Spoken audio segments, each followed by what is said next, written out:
एक शांत और सुंदर उद्यान में जहां रंग बिरंगे फूल खिले हैं, एक छोटा सा तालाब अपनी शांति से मन मोह रहा है और पेड़ों की पत्तियों की हल्की सरसराहट वातावरण को और भी सौम्य बना रही है। दो महान विचारक और रणनीतिकार मिले हैं। एक ओर हैं चाणक्य, प्राचीन भारत के दार्शनिक, अर्थशास्त्री और रणनीति के माहिर, जिन्होंने चंद्रगुप्त मौर्य को सम्राट बनाया और अर्थशास्त्र जैसा कालजयी ग्रंथ रचा। दूसरी ओर हैं सुन त्सु, प्राचीन चीन के सैन्य रणनीतिकार और द आर्ट ऑफ वॉर के रचयिता, जिनकी शिक्षाएं युद्ध और रणनीति के क्षेत्र में आज भी प्रासंगिक हैं। दोनों अपने समय के सबसे तेज दिमागों में से हैं और आज इस उद्यान में उनकी मुलाकात एक ऐतिहासिक संवाद का रूप ले रही है। चाणक्य: सुंतजू, आपकी ख्याति मेरे कानों तक भारत की सीमाओं को पार कर पहुंची है। आपकी कला युद्ध की एक ऐसी रचना है जो युद्ध को केवल तलवारों और सेनाओं का खेल नहीं, बल्कि बुद्धि और रणनीति का मंच मानती है। मैं उत्सुक हूं यह जानने के लिए कि आप युद्ध और शासन को किस प्रकार देखते हैं। सुंतजू: चाणक्य, आपकी प्रशंसा मेरे लिए सम्मान की बात है। मैंने सुना है कि आपने एक सामान्य बालक को सम्राट बनाया और एक विशाल साम्राज्य की नींव रखी। आपका अर्थशास्त्र न केवल शासन की कला है, बल्कि मानव स्वभाव को समझने का दर्पण भी है। मुझे लगता है कि हम दोनों भले ही अलग अलग भूमि से हों, रणनीति की आत्मा को एक समान समझते हैं। चाणक्य: आत्मा तो एक हो सकती है, किंतु उसकी अभिव्यक्ति अलग अलग होती है। आप युद्ध को कविता की तरह देखते हैं, जहां हर चाल एक शब्द है। मैं इसे शतरंज का खेल मानता हूं, जहां हर चाल के पीछे 100 विचार छिपे होते हैं। सुंतजू: शतरंज और कविता दोनों में ही विजय बुद्धि से मिलती है मेरे मित्र। तो आइए इस उद्यान की शांति में हम अपनी बुद्धि का आदान प्रदान करें। चाणक्य: युद्ध में छल एक ऐसा हथियार है जो तलवार से भी अधिक घातक हो सकता है। मेरे अर्थशास्त्र में मैंने साम दाम दंड भेद की नीति की वकालत की है। भेद अर्थात शत्रु के मन में भ्रम पैदा करना, उसकी एकता को तोड़ना युद्ध जीतने का सबसे प्रभावी तरीका है। क्या आप भी युद्ध में छल को महत्व देते हैं? सुंतजू: बिल्कुल चाणक्य। मेरी पुस्तक में मैंने कहा है, सभी युद्ध छल पर आधारित हैं। जब आप शक्तिशाली हों तो कमजोर दिखें, जब कमजोर हों तो शक्तिशाली। शत्रु को भ्रम में डालना, उसकी अपेक्षाओं को उलट देना, यही विजय का मार्ग है। मैं यह भी मानता हूं कि सर्वश्रेष्ठ विजय वह है जो बिना युद्ध लड़े प्राप्त हो। चाणक्य: यह सुनकर आनंद हुआ। मैं भी मानता हूं कि युद्ध अंतिम उपाय है। यदि बुद्धि, कूटनीति और छल से शत्रु को परास्त किया जा सकता है, तो सैनिकों का रक्त बहाने की क्या आवश्यकता।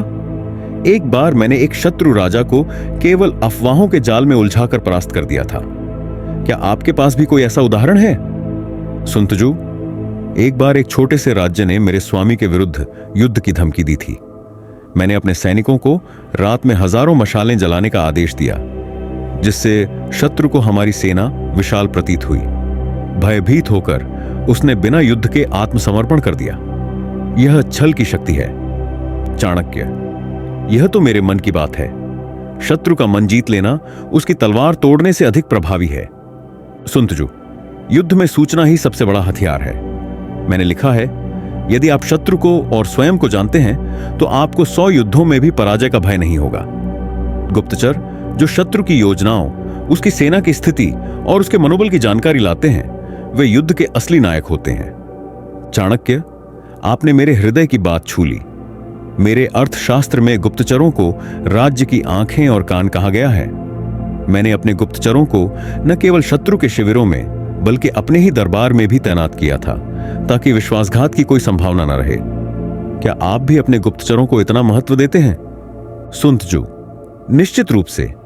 मेरे लिए गुप्तचर वह धागा है जो रणनीति के ताने बाने को जोड़ता है।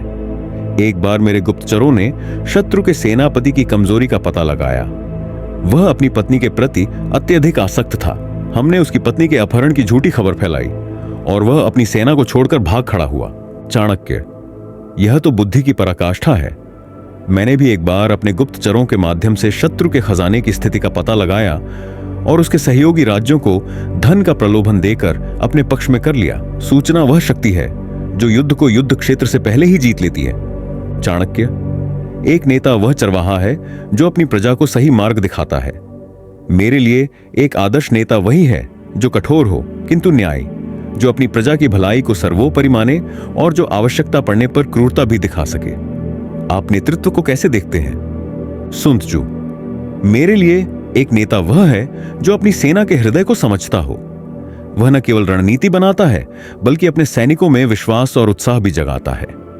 मैंने लिखा है, नेता वह है जो अपनी सेना को एक व्यक्ति की तरह संचालित करता है।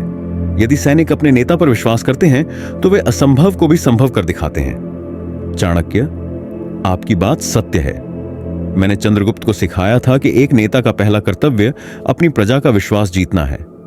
यदि प्रजा और सेना को यह विश्वास हो कि उनका नेता उनके हित में सोचता है तो वे उसके लिए प्राण तक दे देंगे।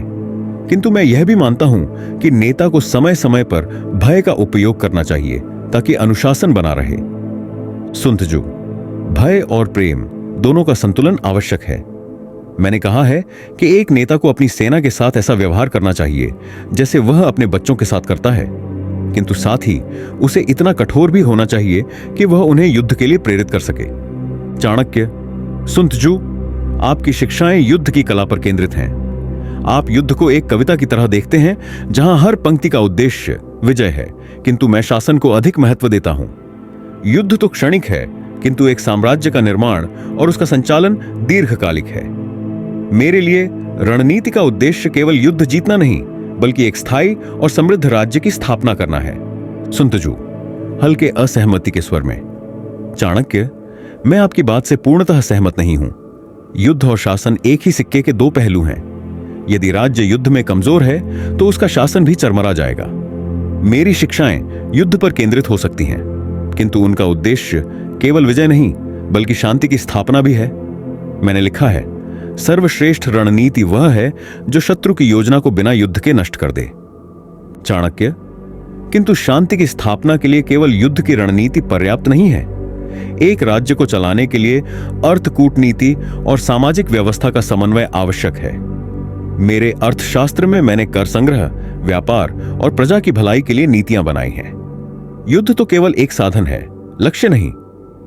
सुंतजू, मैं यह नहीं कहता कि शासन महत्वपूर्ण नहीं है, किंतु युद्ध वह आधार है जिस पर शासन टिका होता है। यदि शत्रु आपके राज्य को नष्ट कर दे तो आपकी सारी नीतियां धूल में मिल जाएंगी। मेरे लिए युद्ध की कला ही वह नींव है जो शांति और समृद्धि को संभव बनाती है। चाणक्य, यह हमारा पहला मतभेद है। सुंतजू, मैं शासन को युद्ध से ऊपर रखता हूं और आप युद्ध को शासन का आधार मानते हैं। शायद यह हमारी संस्कृतियों का अंतर है। भारत में हम दीर्घकालिक स्थिरता की ओर देखते हैं, जबकि आपकी शिक्षाएं तात्कालिक विजय पर केंद्रित हैं। सुंतजू, शायद, किंतु यह अंतर ही हमारी बातचीत को रोचक बनाता है। चाणक्य, मेरे लिए कूटनीति युद्ध से बचने का सबसे प्रभावी तरीका है। मैंने साम, दाम, दंड, भेद की नीति में कूटनीति को प्राथमिकता दी है। यदि शत्रु को मित्र बना लिया जाए या उसके सहयोगियों को अपने पक्ष में कर लिया जाए तो युद्ध की आवश्यकता ही नहीं पड़ती। आप कूटनीति को कैसे देखते हैं? सुंतजू, कूटनीति महत्वपूर्ण है, किंतु मेरे लिए यह युद्ध का एक हिस्सा है। मैंने लिखा है, शत्रु को जीतने का सबसे अच्छा तरीका उसकी योजनाओं को नष्ट करना है। कूटनीति उसका एक साधन हो सकता है, किंतु मैं युद्ध के मैदान में संघर्ष समाधान को अधिक महत्व देता हूं। यदि शत्रु को युद्ध क्षेत्र में ही परास्त कर दिया जाए तो कूटनीति की आवश्यकता कम पड़ती है। चाणक्य, सुंतजू, आप युद्ध को बहुत अधिक महत्व देते हैं। कूटनीति केवल युद्ध का साधन नहीं बल्कि एक कला है। मैंने एक बार दो शत्रु राज्यों को आपस में लड़वाकर दोनों को कमजोर कर दिया और फिर बिना युद्ध के उन पर विजय प्राप्त की। यह कूटनीति की शक्ति है। सुंतजू, यह प्रभावशाली है चाणक्य, किंतु मैं यह मानता हूं कि कूटनीति तभी सफल होती है जब आपके पास एक शक्तिशाली सेना हो। यदि शत्रु को यह विश्वास न हो कि आप उसे युद्ध में हरा सकते हैं तो वह आपकी कूटनीति को गंभीरता से नहीं लेगा। चाणक्य, और फिर हम युद्ध की ओर लौट आए। शायद हम दोनों का मार्ग अलग है, किंतु मंजिल एक ही है, विजय और शांति। चाणक्य, सुंतजू, आपकी बातें कविता की तरह सुंदर हैं, किंतु युद्ध और शासन का मैदान कविता का मंच नहीं है। यह वह स्थान है जहां एक गलत चाल आपके साम्राज्य को धूल में मिला सकती है। मैंने अपने जीवन में देखा है कि मानव स्वभाव स्वार्थी और अविश्वसनीय है, इसीलिए मैं हमेशा सबसे खराब स्थिति के लिए तैयार रहता हूं। सुंतजू, आपकी व्यावहारिकता प्रशंसनीय है चाणक्य, किंतु क्या आप नहीं मानते कि मानव स्वभाव में आशा और विश्वास भी छिपा है? एक नेता का कर्तव्य है कि वह अपने लोगों में सर्वश्रेष्ठ को बाहर लाए। चाणक्य, आशा और विश्वास, वे सुंदर शब्द हैं, किंतु जब आपके दरबार में विश्वासघात की साजिश रची जा रही हो तो ये शब्द आपको नहीं बचाते। मैंने अपने शिष्य चंद्रगुप्त को सिखाया कि विश्वास करो किंतु सत्यापन करो। सुंदजू, चाणक्य, यह चाय की तरह है। इसमें कड़वाहट और मिठास दोनों हैं, किंतु सही मिश्रण से यह मन को सुकून देती है। युद्ध भी ऐसा ही है। यह कठोर और क्रूर हो सकता है, किंतु सही रणनीति के साथ यह शांति का मार्ग प्रशस्त करता है। चाणक्य, आपकी कविता मेरे कठोर हृदय को भी छू गई। सुंदशु, किंतु मैं यह कहूंगा कि चाय की मिठास तभी तक अच्छी है जब तक वह आपके गले में जहर न बन जाए। मैं हर प्याले को जांचता हूं, चाहे वह चाय का हो या मित्रता का। सुंदजू, और यही आपकी ताकत है चाणक्य। आपकी सतर्कता और मेरी दृष्टि, शायद हम दोनों मिलकर एक अजेय रणनीति बना सकते हैं। चाणक्य, सुंदजू, आपकी बुद्धि और दृष्टिकोण ने मुझे प्रभावित किया है। भले ही हमारी राहें अलग हों, किंतु हम दोनों का लक्ष्य एक ही है, अपने लोगों के लिए समृद्धि और शांति। मैं आपका सम्मान करता हूं। सुंदजू, चाणक्य, आपकी तीक्ष्ण बुद्धि और व्यावहारिकता मेरे लिए प्रेरणा है। हमारी संस्कृतियां और दर्शन भले ही अलग हों, किंतु रणनीति की आत्मा सार्वभौमिक है। मुझे आशा है कि यह संवाद हम दोनों के लिए एक स्मृति बनकर रहेगा। चाणक्य, निश्चित रूप से। और यदि भविष्य में हमारी सेनाएं आमने सामने हों तो मैं आपके छल और रणनीति से सावधान रहूंगा। सुंदजू, और मैं आपकी कूटनीति और गुप्तचरों से विदा, मेरे मित्र। दोनों महान विचारक उद्यान से विदा लेते हैं। उनकी बातचीत की गूंज हवा में तैरती रहती है। यह संवाद न केवल उनकी बुद्धि और दर्शन का प्रदर्शन है, बल्कि यह भी दर्शाता है कि भले ही संस्कृतियां और समय अलग हों, मानव स्वभाव और रणनीति की खोज सार्वभौमिक है।